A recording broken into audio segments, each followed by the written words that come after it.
madda hayyuu fogeessaa jabaa sabasaaf michuu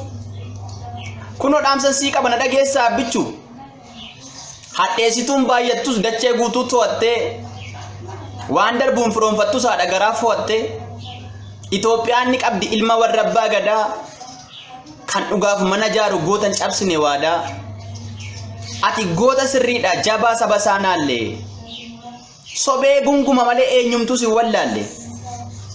warri bitaa mirgarra odeessita waan dhibba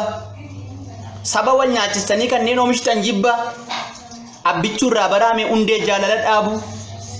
isinumaaf odara fakkeessuun bu'aan qabu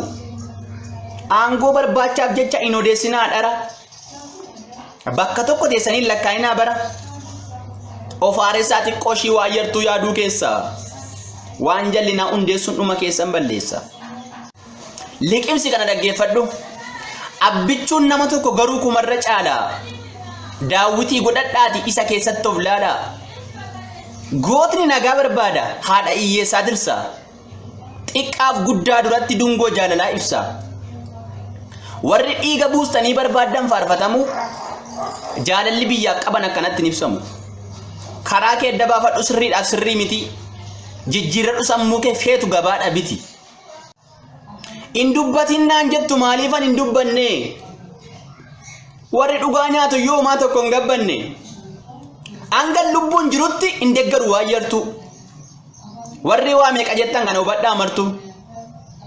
abbichuun goota yoomuu irraa mulqitu kana waa meeqa odeessitee humaayyuun gootana jabaadhu abbichuu ko ati beekta hundattu